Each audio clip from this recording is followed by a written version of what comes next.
বন্ধুরা ধোনি তো লাগে ইতিহাস সৃষ্টি করেছেন, প্রথম শ্রীলঙ্কার ক্রিকেটার হয়েছেন। বন্ধুরা আপনারা যদি দেখতে চান কি ইতিহাস সৃষ্টি করেছে, তাহলে ভিডিওটি লাস্ট অবধি দেখতে হবে। চ্যানেলটিকে সাবস্ক্রাইব করতে হবে, একটা লাইক দিতে হবে এবং নোটিফিকেশন বেল আইকন দাবাতে হবে। বন্ধুরা বুধবার 7 আগস্ট তৃতীয় ওয়ানডেতে ভারতকে 110 রানে হারিয়েছে শ্রীলঙ্কা।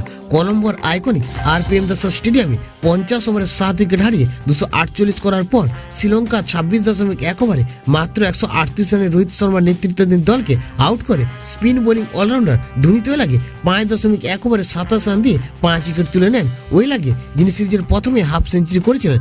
ভারতীয় অধিনায়ক রোহিত শর্মা, বিরাট কোহলি, অক্ষর পটেল, শ্রেয়াস আর কুলদীপ যাদবকে আউট করার জন্য দায়ী। বন্ধুরা সিরিজের তৃতীয় শেষ ওয়ানডেতে 5 উইকেট নিয়ে 21 বছর বয়সী ওই লাগে যিনি 14 জুন 2022-এ শ্রীলঙ্কার হয়ে ওয়ানডে অভিষেক করেছিল, ইতিহাস তৈরি করেছিলেন। এই তরুণ প্রথম শ্রীলঙ্কার বোলার হিসেবে ভারতের বিপক্ষে ওয়ানডেতে দুটি 5 উইকেটের শিকার করেন। বন্ধুরা বুধবার কলম্বোতে 27 রানে 5 উইকেটের পরিসংখ্যান নিবদ্ধ করার আগে ওই লাগে 22 সেপ্টেম্বর 2023 ভারতের বিরুদ্ধে এশিয়া কাপ 2023 ম্যাচে 40 রানে 5 উইকেট তুলেছিলেন।